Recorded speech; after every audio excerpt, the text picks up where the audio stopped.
नाही तर काय, बाबाने सायकल दिली, बाबा छान. बाबांनी अमुक कंपनीची सायकल नाही दिली, बाबा वाईट.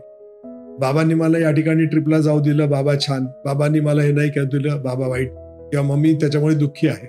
लहानपणापासूनच या गोष्टी मुलाच्या समोर अशा प्रेडिक्ट केल्या जातात, तू हे कर नाही तर मी बाबांना सांगेन, तू ते कर नाही तर मी बाबांना सांगेन. म्हणजे बाप नावाचा एक राक्षस त्याच्यासमोर उभा केला जातो, कळत न कळत घरच्यांचा. जगातल्या प्रत्येक मुलाची अपेक्षा असते की मला वडिलांकडनं जी शाबासकी मिळणार आहे ती सगळ्या जगामध्ये माझ्यासाठी महत्वाची आहे. मला जगाने शाबासकी दिली, ठीक आहे, मला जगाने ऍक्सेप्ट केलं, उदो केला, ठीक आहे, पण मला ती एकच कौतुकाची थाप पाहिजे बाबांची की बाबा तू हे छान करतोस.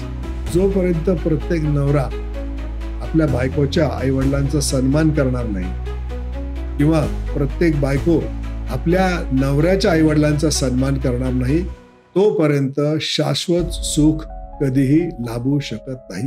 ही काळ्या दगडावरची रेघ आहे.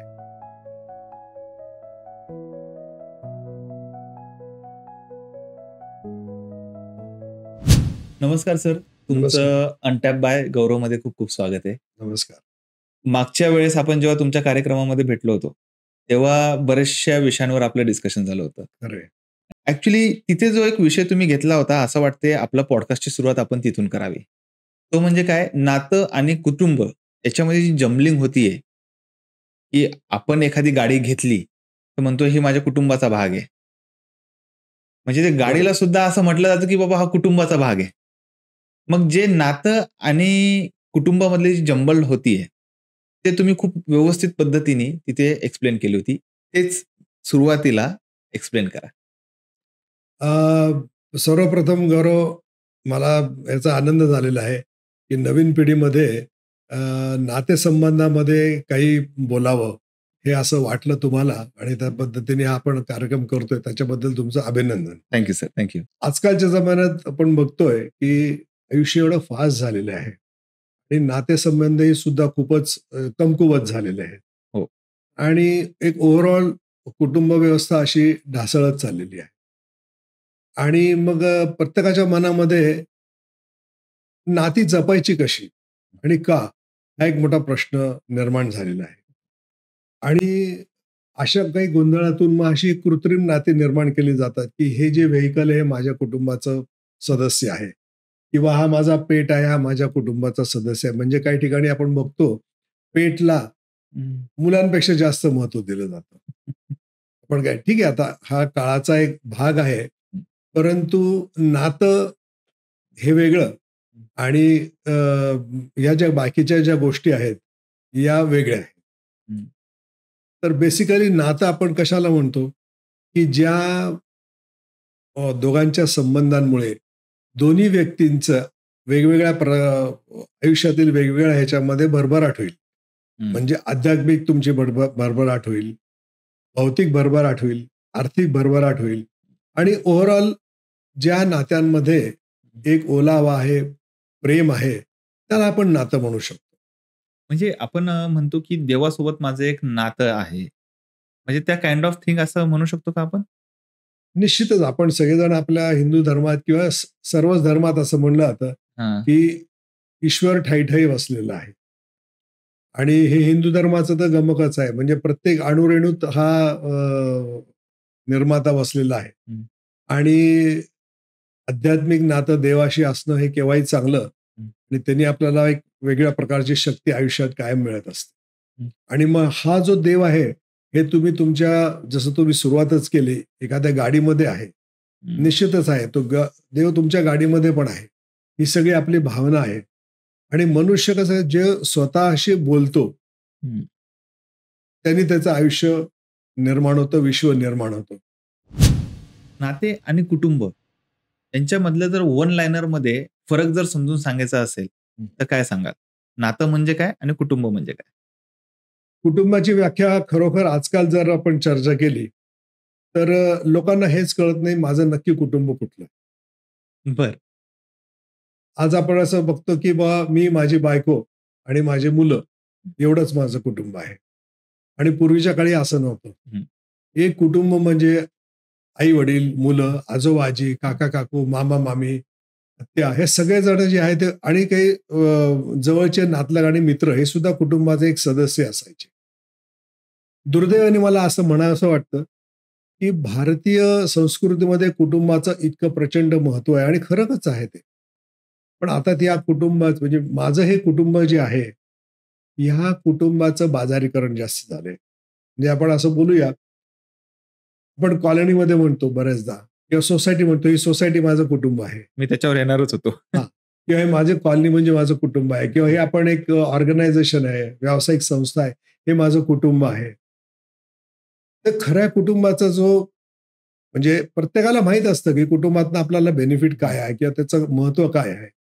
पण मग याचं स्वार्थासाठी या कुटुंब या व्याख्याचे बाजारीकरण सध्या झालेलं दिसतंय. हं, हं. कारण कुटुंबाचा सदस्य नक्की कोणाला म्हणायचं हा ज्याच्या त्याचा प्रश्न आहे. बरोबर. मग सर मी तुम्हाला एका लाईनीत असं विचारलं, की नातं पहिले का कुटुंब पहिले? अर्थात कुटुंब पहिलं. बरं. Family first. हां. म्हणजे तुम्ही जगातल्या कुठल्याही सक्सेसफुल माणसाला विचारा, यशस्वी माणसाला विचारा. मग तो व्यावसायिक क्षेत्रातला असो, आध्यात्मिक क्षेत्रातला असो किंवा खेळामधला असो, हं, राजकारणातला असो. हं. जो यशस्वी झालेला आहे तो असंच म्हणणार, की माझं कुटुंब हे माझ्या यशाचं गमक आहे. आणि जर कुटुंबाकडनं सपोर्ट नाही, तर तो माणूस ठीक आहे, काही दिवस त्याला निश्चितच यश मिळेल, पैसा मिळेल. पण ज्याला आपण कायमस्वरूपी समाधान असं म्हणतो, चित्ताचं समाधान असं जे म्हणतो, त्याला एकांतात जर तुम्ही विचारलं, खरोखर तुला म्हणजे एखादा जर माणूस कुटुंबापासून वेगळा असेल आणि खूप हं. यशस्वी असेल, त्याला एकांतात विचारा तुम्ही, खरोखर समाधानी आहेस का? हं. तो म्हणेल, "मी सगळीकडे समाधानी आहे, पण" कुटुंबात नाही. मग तिथे त्या कायाला काय अर्थ राहतो? त्याच्या हो, यशस्वी म्हणजे आपण बऱ्याचदा कॉर्पोरेटमध्ये पण मी ऐकतो, की एक मोठ्या पदाला ते असतात. तो व्यक्ती खूप सक्सेस त्याच्या आयुष्यामध्ये त्याने बघितला असतो, पैसा बघितलेला असतो. पण त्याची दुसरी बाजू जर बघितली तिथे म्हटलं जातं, की "अरे नाही, याचं कुटुंब म्हणजे पर्सनल लाईफ याची खराब आहे." पर्सनल लाईफ म्हणजे काय थोडक्यात म्हणजे कुटुंबच. कुटुंबच. कुटुंबच येतं. मग या कुटुंबांमध्ये आजकाल मी बघतो, की जसं तुम्ही सुरुवातीला म्हटले, की मी, माझी बायको आणि 2 मुलं. हेच आपण कुटुंब बघत राहतो. की हा जो कुटुंबाचा बदलता प्रवास आहे, म्हणजे पहिले कसं होतं, पहिले काका, काकू सगळे आपण एकत्र राहायचो, एकत्र आजी-आजोबा. कुटुंब असेल. एकत्र कुटुंब पद्धती आपल्याकडे होत्या. आणि आता काय झालंय, की आता आपण सेपरेटेड झालोय. म्हणजे आज नवीन म्हणजे लग्न जरी झालेलं असलं कोणाचं, तर म्हणते मी सेपरेट राहील. म्हणजे याला कसं बघतात तुम्ही? गौरव खूप चांगला प्रश्न आहे. हं, कारण पूर्वीच्या काळी एकत्र कुटुंब का असायची? त्याचं कारण असं होतं, की जे घरचे व्यवसाय होते तेच पुढच्या पिढीत केले जायचे नॉर्मली. आणि गावातल्या गावात भरपूर अपॉर्च्युनिटीज अवेलेबल होत्या आणि आपण जर मागे जाऊन बघितलं, तर असं लक्षात येतं, की भारत हा सोन्याची चिडिया ज्याला म्हणायचं हं, किंवा भारताचा व्यापार जो आहे तो जगाच्या 25% त्याचा साधारणतः आपला वाटा होता भारताचा. आणि त्या काळी असं म्हणायचं की सुवर्ण भूमी आहे भारत. आणि याचं गमकच ते होतं की एकत्र कुटुंब पद्धती होती. आणि मग ही ते श्रीमंती लुटण्याकरताच आपल्याकडे 2000 वर्षापासून आक्रमण झाले. हं. आणि एवढे 2000 वर्षापासून आक्रमण झाले तरीही भारताला तोडता नाही आलं. त्याचं कारण आजही माझ्या मते भारतामध्ये रुजलेली कुटुंब पद्धती. आज आपण म्हणतो चायनाचा जो वाटा आहे सध्या, चायना जो आहे आर्थिक ताकद झालेला आहे. पण त्याचा जर वाटा बघितला तर फक्त 7% आहे. तर कल्पना करा, की पूर्वीच्या काळी 25% वाटा जर पूर्ण जगामध्ये भारतात असेल, तेव्हा भारतामध्ये किती श्रीमंती असेल. आजकालच्या जमान्यात असं झालंय, की संधी खूप झालेल्या आहेत. त्यामुळे प्रत्येकाला असं वाटतं, की मला माझा पारंपरिक व्यवसाय नाही करायचा आणि मला वेगळं काहीतरी करून बघायचं आहे. आणि या संधी झाल्यामुळे कुटुंबातले सदस्य जे आहे ते आपलं कुटुंब सोडून दुसऱ्या गावात किंवा दुसऱ्या शहरात किंवा दुसऱ्या देशात जातात. त्यात वाईट काहीच नाहीये. म्हणजे कुटुंब तुम्ही माझं असं म्हणणं आहे, की तुम्ही 10 लोकं आहेत कुटुंबामध्ये, 10 लोकं एके ठिकाणीच राहायला पाहिजे असं नाहीये. एका शहरात तुम्ही 2-3 ठिकाणी राहू शकता, वेगळ्या गावात राहू शकता, परदेशात राहू शकता. परंतु जर खरोखर आपल्याला यश आणि खरोखरची समृद्धी जर मिळवायची असेल, मनाची शांती, तर तुम्ही कुठेही राहा, तुमच्या कुटुंबाच्या मुळांना तुम्ही घट्ट धरून राहिलं पाहिजे. आपण बऱ्याचदा आता बघतो, की सुरुवातीला जेव्हा पिक्चरमध्ये बघत होतो, तेव्हा आपल्याला असं दिसायचं, की वडिलांचं आणि मुलाचं नातं. त्यांच्या घरातला मोठा मुलगा किंवा लहाना मुलगा आणि वडिलांचं नातं खूप सुंदर पद्धतीने तिथे पोर्ट्रेट केलेलं होतं. आपण बघतही होतो. आता माईट बी मी तेव्हा एवढं मला जाण नसेल, पण तुम्ही बघितलेलं असेल, बरोबर आहे. की 20-25 वर्षापूर्वी, 30 वर्षापूर्वी एक नातं वेगळं होतं. पण ते आता बदलताना दिसतंय. म्हणजे इव्हन ताटावर दोघं जण सोबतही जेवायला आता बसत नाही. मग ते वडिलांचं आणि मुलाचं नातं कसं एक्सप्लेन कराल तुम्ही? आईचं आणि मुलाचं नातं हे खूप ठिकाणी बोललं गेलेलं आहे. हो, बरोबर आहे.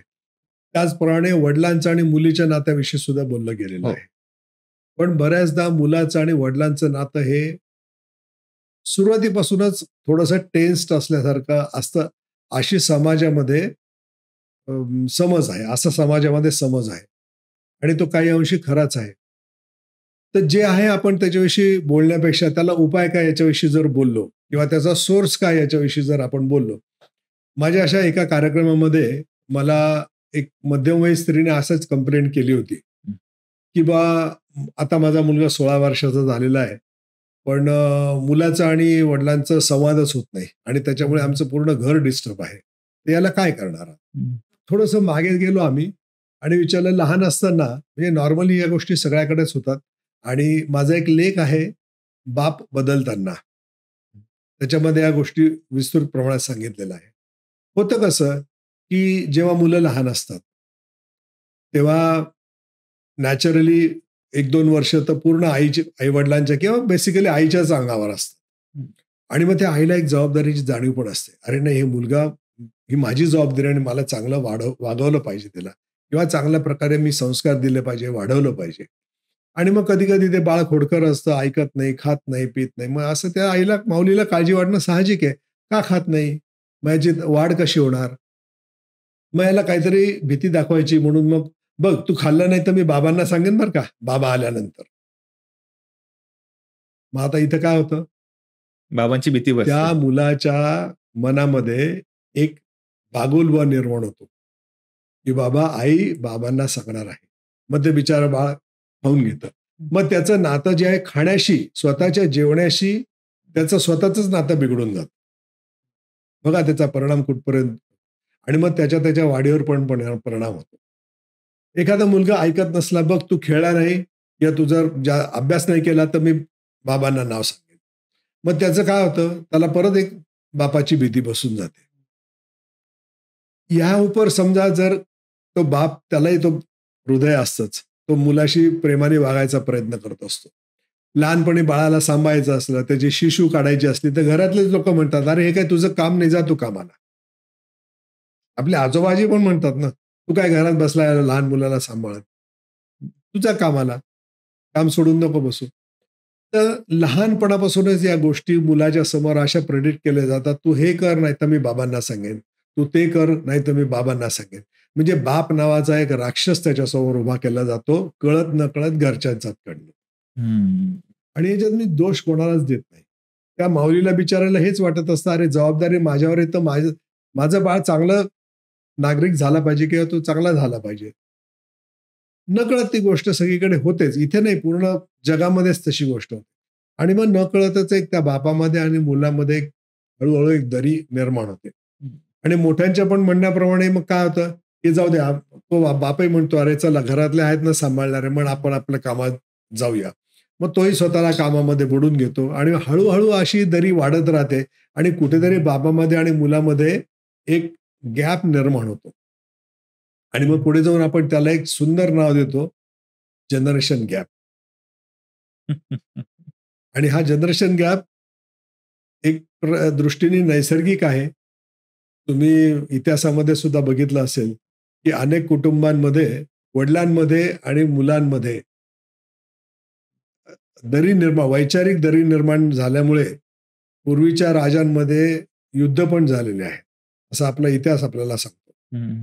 मग मला एक सांगा सर, कोणीही असू द्या, ओके. मी जरी त्या जागेवर असलो तरी, आपण बाप समजण्यामध्ये चूक करतो का? बाप समजण्यामध्ये चूक नाही होत. बाप आणि बापाचं कर्तव्य केलंच पाहिजे. हां. मग फरक कुठे पडतो? की अपेक्षा असते. ती एक मुलाची अपेक्षा असते. आपण अनेक ठिकाणी बघतो मुलगा खूप यशस्वी झाला असतो. त्याच्यावर काही आपले चित्रपट पण निघालेले आहेत. मी मगाशीच तुम्हाला म्हटलं, की काशीनाथ घाणेकर हा एक चित्रपट आहे. काशीनाथ घाणेकर नावाचा जो अभिनेता होता, तो प्रचंड यशस्वी ठरला. आणि त्याच्यात त्यांनी दाखवलं त्याच्या वडिलांची इच्छा होती त्यांनी डॉक्टरकी करावी. पण ह्याला असं वाटायचं, की मी अभिनय करावा.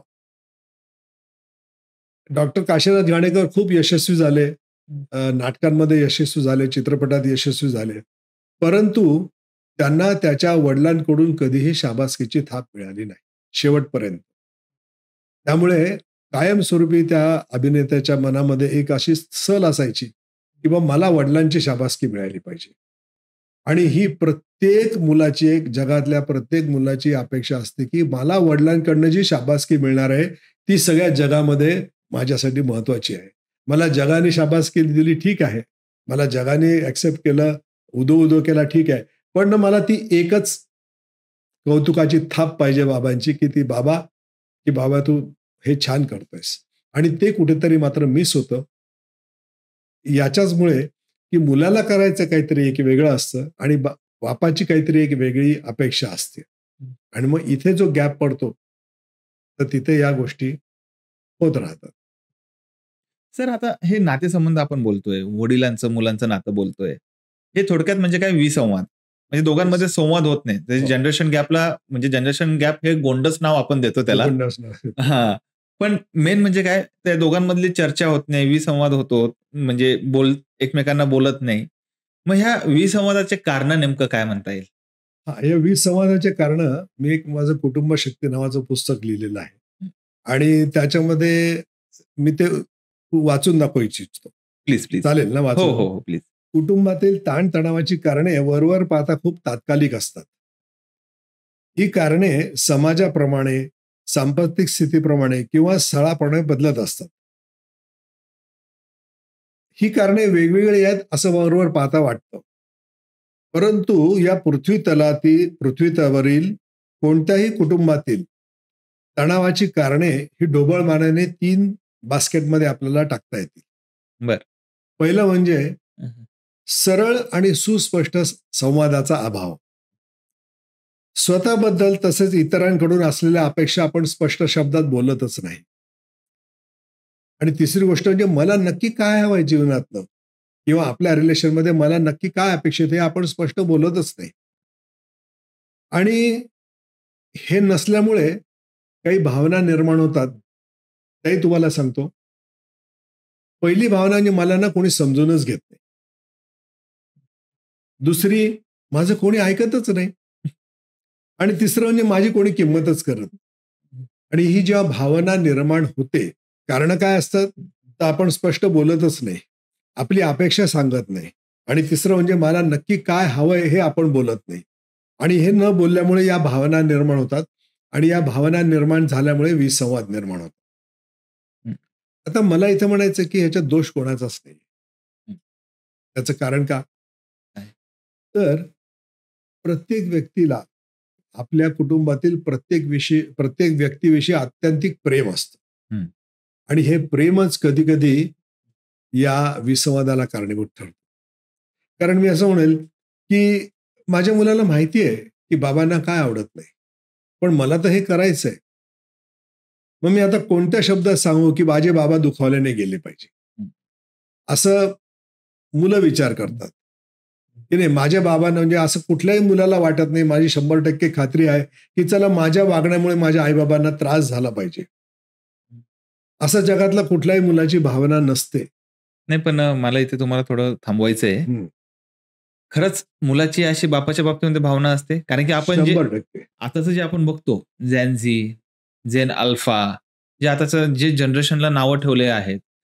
ते असं कुठे ना कुठे दिसतं किंवा असं पिक्चरमध्ये पोर्ट्रेट केलं जातं. कारण की पिक्चरचा प्रभाव आपल्या म्हणजे मूव्हीज झालं, थिएटर्स झाले, जे आपण बघतो त्याचा प्रभाव आपल्यावर खूप पडत असतो. खूप असतं, खूप असतं. त्याच्यामध्ये असं दिसून येतं की ते बापाचं ऐकत नाही. ते स्वतःचं मनमानी करतो. पण ते जे तुम्ही सांगतायत त्याला मी थोडं रिलेट करू शकत नाही. बरोबर आहे. कारण की जनरेशन गॅप इथे सुद्धा आहे ना. हा जनरेशन गॅप 1800 साली पण होता, हं. इसवी सनापूर्वी पण होता आणि इसवी सन 10,000 साल्यानंतर सुद्धा राहणारच आहे, कारण हा आपला मानवी स्वभाव आहे. त्यामुळे हा जनरेशन गॅप राहणारच आहे. परंतु ही जी भावना आहे, ही भावना आता सुद्धा तुम्ही जे म्हणता जेन झेड, जेन अल्फा, जेन बीटा वगैरे, तर ह्यांच्यामध्ये ही निर्माण का झाली हा विचार केला तर मी तुम्हाला जसं म्हणलं, माझ्या त्या लेखामध्ये बाप बदलताना जे आपण ज्याविषयी बोललो, की लहानपणापासूनच बापाविषयी एक प्रकारची अशी अ, अ, काल्पनिक संकल्पना उभी केलेली असते. तू हे जर नाही केलं तर मी बाबांना सांगेन, हे नाही केलं तर बाबा त्याचं मूळ तिथे आहे. कारण लहानपणापासूनच त्यांच्या अपब्रिंगिंगमध्ये असं असतं, की बाबा मी जर एखादी गोष्ट माझ्या मनाप्रमाणे नाही केली, तर मग बाबांना सांगितलं जाईल आणि बाबा मला शिक्षा करतील. पण असं जर आपण विचार केला तर नाही. मी जर माझ्या मनातली बाबांना जर गोष्ट सांगितली, तर बाबांना नकोय का मी आनंदी व्हायला? मी माझ्या घराच्या बाबतीतच एक उदाहरण देतो. म्हणजे प्रॅक्टिकली घडलेलं घटना. मी माझे काही प्रोग्राम्स घेतो. त्या प्रोग्राम्समध्ये एक प्रश्न नेहमी विचारतो पॅरेंटला, की तुमच्यापैकी किती जण आपल्या मुलांना आनंदी करण्यामध्ये कमिटेड आहे? हा प्रश्न विचारल्यानंतर प्रत्येक जण म्हणतो, की माझ्या मुलांना मी आनंदी झालेलं म्हणजे माझी मुलं आनंदी झालेलं मला आवडेल. आणि प्रत्येक पालक इथेच चूक करतो. जेव्हा माझी मुलं थोडे कळते झाले, मी त्यांना सांगितलं, की माझी एक 0 कमिटमेंट आहे तुम्ही आनंदी राहण्यासाठी. ते भांबावून गेले. आपले बाबा असं कसं काय म्हणतात? माझी अजिबात कमिटमेंट नाही तुम्ही आनंदी राहावं, पण माझी कमिटमेंट अशी आहे, की तुम्ही रिस्पॉन्सिबल व्हावं. तुमच्या आनंदासाठी तुम्हीच आणि केवळ तुम्हीच रिस्पॉन्सिबल आहात. नाहीतर काय बाबाने सायकल दिली, बाबा छान. बाबांनी अमुक कंपनीची सायकल नाही दिली, बाबा वाईट. बाबांनी मला या ठिकाणी ट्रिपला जाऊ दिलं, बाबा छान. बाबांनी मला हे नाही करू दिलं, बाबा वाईट. किंवा मम्मी त्याच्यामुळे दुःखी आहे. असं न करता मुलांना जर पालकांनी जबाबदार बनवलं, तर मला असं वाटतं मुलं स्वतःचा आनंद स्वतः शोधतील आणि दुसरी गोष्ट, की मुलं जे आहेत ते बापाशी अत्यंत आज आपण म्हणतो, की ए बाबा वगैरे हा प्रकार निघालाय. हो. ए बाबा म्हणल्याने किंवा ए डाडा म्हणल्यानेच तुम्ही एकत्र येऊ शकत नाहीत. तुमच्या मनातल्या भावना सुस्पष्ट, चांगल्या शब्दात वडिलांशी जर कम्युनिकेट केल्या, हं. तर मला नाही असं वाटत, की कुठलाही वडील त्या मुलाला त्याच्या मनाप्रमाणे वागण्यासाठी स्वातंत्र्य देणार नाही, असं नाही होणार. पण मी परत एकदा म्हणतो, की याच्यात चूक कोणाचीही नाही. कारण ही जोपर्यंत आपल्याला लक्षात येत नाही, की आपल्या अशा वागण्यामुळे असं होतंय, की ते जे प्रेमाचं बंधन एवढं गाढ असतं मुलांच्या पण मनामध्ये, की नाही माझं असं बोललं तर माझे बाबा रागवायला नको किंवा दुःखी व्हायला नको. आणि याच एका भावनेतनं हा सुस्पष्ट संवाद म्हणजे आपण जे बोलत असतो, कन्व्हर्सेशन हे सुस्पष्ट होत नाही. म्हणजे तुम्ही म्हणतात ते मी रिलेट करू शकतो बऱ्यापैकी. कारण की आपल्याला बऱ्याचदा असं म्हटलं जातं, की your best friend is your grandfather, हं. ग्रँडपॅरेंट्स. म्हणजे तुझे आजी-आजोबा तुला हे आणून देतील, ते आणून देतील. तू बाबांना सांग ना.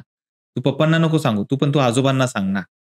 म्हणजे हा जो संवाद आहे, जे तुम्ही म्हणताय जे लहानपणापासून आपण पोर्ट्रेट करतोय, तर ते खरंच त्या गोष्टी असतात. म्हणजे आपल्याला लहानपणापासून ते अपब्रिंगिंग आपली तशीच झालेली असते. बाबा असं मारेल, बाबा तसं करेल. बाबा काहीच करत नसतो. तरी सुद्धा आपल्याला त्या गोष्टी खरंच आहे, खरंच आहे. नाही याच्यामध्ये मी म्हणतो चूक ना आजोबाची आहे ना आईची आहे. कारण हे सुद्धा एका जबाबदारीच्या जाणीवेतनं म्हणजे त्यांना असं वाटायला नको की कोणी आपल्याला नावं ठेवायला पाहिजे. म्हणजे आईकडे कोणी बोट दाखवलं हे कोणालाही आवडणार नाही. हं. किंवा मुलाच्या वाढीमध्ये काही जर खोट राहिली, तर आजोबा-आजी किंवा आई-बाबा असं कोणालाही वाटणार नाही की बा मला हे माझ्यावर दोष येतोय त्याचा. आणि या भीतीपोटीच त्या सगळं असं काहीतरी सांगतात. त्यामुळे त्यांचाही त्या माऊलींचाही दोष नाहीये. पण ज्यावेळेस आपल्याला हे कळतंय, आता समजा मुलाचं वय कळतं झालेलं आहे. नो डाउट गॅप हा असायलाच पाहिजे. थोडाफार तर धाक हा वडिलांचा असायलाच पाहिजे. परंतु ज्यावेळेस आपल्याला कळतंय, की हे याच्यामुळे झालेलं आहे, तर मग ते एक पाऊल थोडंसं क्रॉस करून मग ते वडिलांनीही करायला पाहिजे आणि मुलांनीही करायला पाहिजे. सर माझे 2 प्रश्न आहे. हं.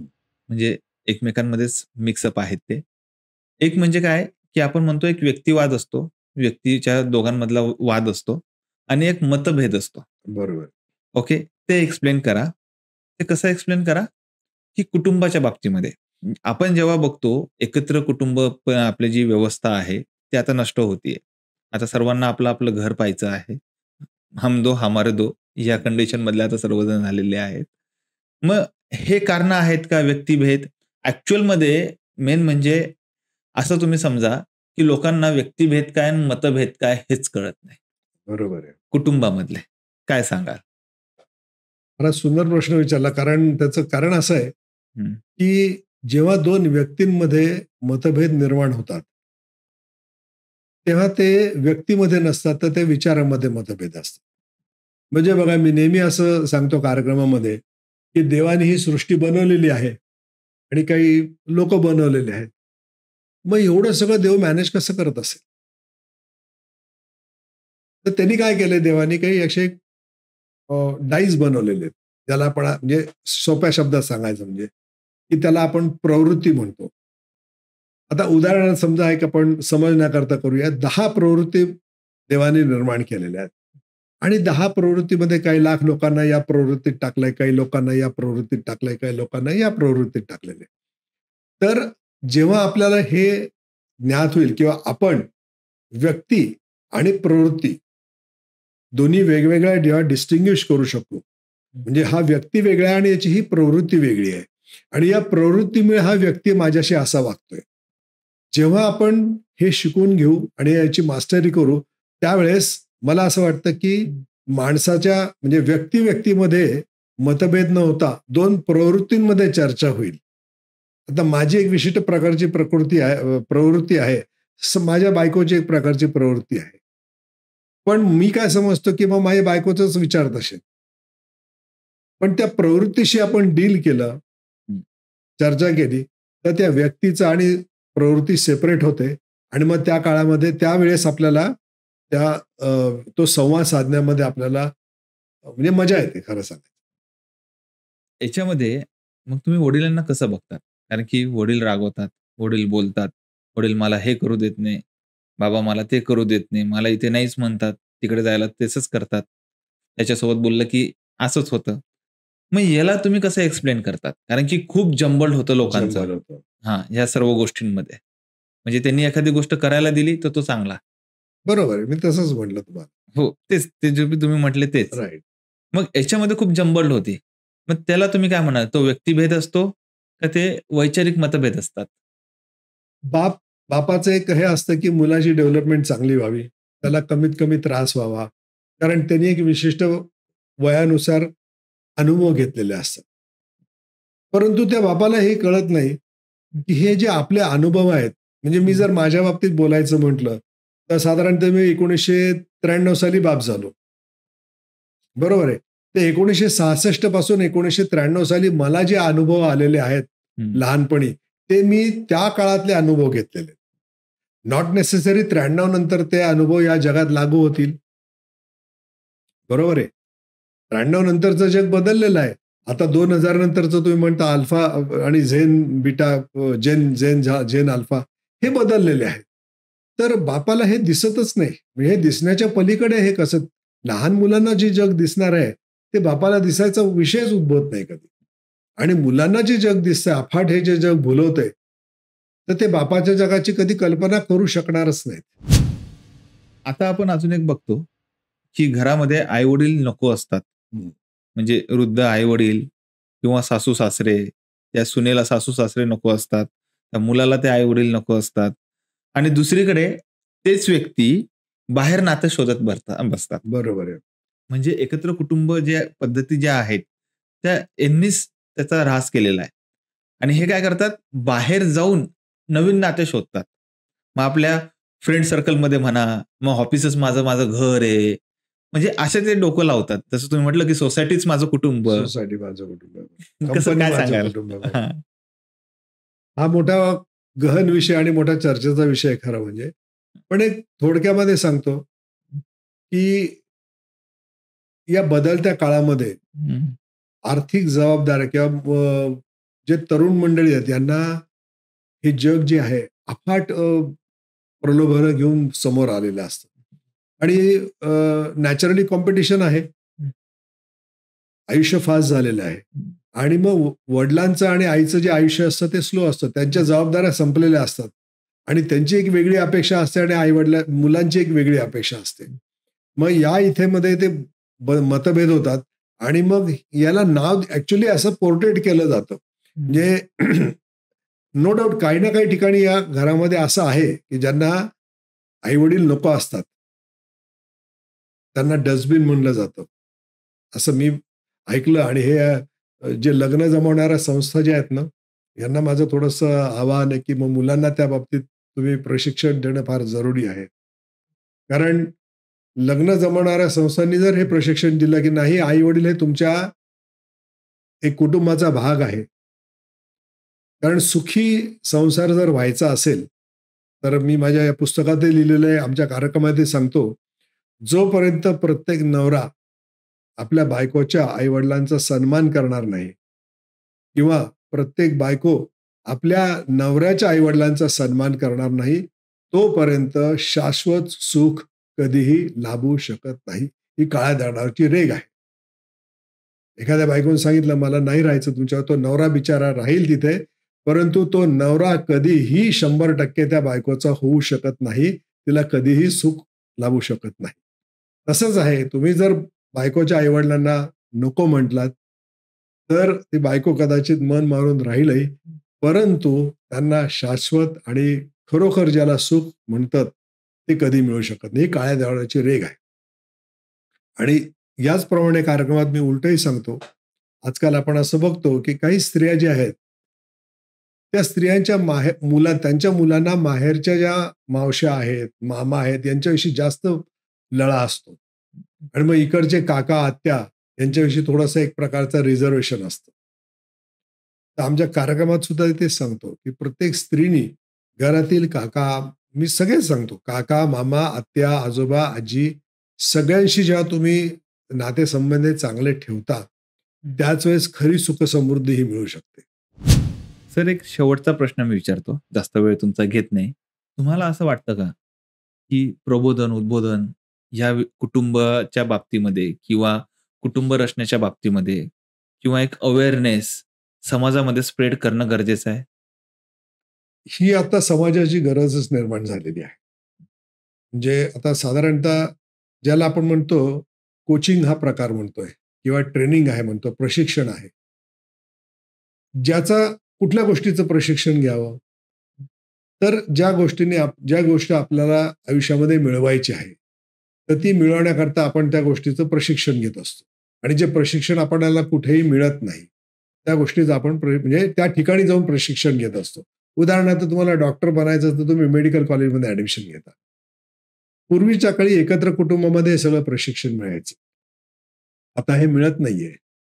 त्यामुळे आपल्याला ज्या ज्या ठिकाणी अशा संस्था दिसतील त्या ठिकाणी आपण याचं प्रशिक्षण जरूर घेतलं पाहिजे. आणि याच उद्देशाने आमची एक संस्था आम्ही काढलेली आहे, एदास लाईफ एज्युकेशन म्हणून. ती हेच कार्य करते आहे. आणि प्रशिक्षण म्हणजे काय असतं शेवटी, की माणसाच्या विचार करण्याच्या पद्धतीत आपण बदल घडवून आणतो. बऱ्याच लोकांना प्रशिक्षण घ्यायला वेळ मिळत नाही किंवा तेवढा वेळ देऊ शकत नाही. आता 1 दिवसाचा कार्यक्रम आहे, 5 दिवसाचा कार्यक्रम किंवा 6 महिन्याचा कार्यक्रम आहे, एवढा वेळ देऊ शकत नाही. मग त्याला एक अल्टरनेटिव्ह म्हणजे पर्सनलाइज कोचिंगचा आहे. तर पर्सनलाइज तुम्ही कोचिंग कोणाकडनं घेऊ शकता. कारण तुम्हाला कोच हा आज बिझनेस मला वाढवायचा असेल तर मला बिझनेस कोच ठेवावा लागतो. मला माझं जर तब्येत चांगली ठेवायची असेल तर मला एक तुम्ही काय म्हणता त्याला फिटनेस कोच ठेवावा लागतो. तर असंच एखादं कुटुंब जर चांगलं आपल्याला उभं करायचं असेल तर एक फॅमिली कोच आपल्याला असणं अत्यंत जरुरी आहे. आणि त्याच्यामध्ये काही वाईट नाही. त्याच्यातनं माणसांचं डेव्हलपमेंटच होणार आहे, ग्रोथ होणार आहे. आणि सगळ्यात शेवटी म्हणजे हे जी सगळी सृष्टी जी निर्माण केलेली आहे परमेश्वराने तुम्हाला आम्हाला निर्माण केलेलं आहे, याचं कारण एकच आहे. सर्व धर्मात हे सांगितलं जातं की या जीवनाचा पुरेपूर आनंद उपभोगायचा आहे, याच्याकरताच आपण इथे जन्म घेतलेला आहे. मग परमेश्वराचं जे कार्य आहे किंवा आपल्याला जन्माला घाललेला, तुम्ही या जन्मात येऊन या सृष्टीतल्या सगळ्या गोष्टीचा पुरेपूर आनंद घ्यावा. मग जर त्याला आपल्याच वागण्यामुळे, आपल्याच विचारांमध्ये जर आपण त्याला पायबंद घालत असू, तर त्याच्याकडनं बाहेर निघण्यासाठी आपल्याला हे फॅमिली कोचिंग किंवा प्रशिक्षण घेणं हे अत्यंत जरुरी आहे. सर, खूप खूप धन्यवाद. तुम्ही इथे आलात, आम्हाला एवढ्या महत्त्वाची माहिती दिली. खरंच मी माझ्या टीमकडून तुमचा आभार मानतो आणि खूप खूप धन्यवाद सर. धन्यवाद Gaurav. Thank you sir. Thank you so Thank much.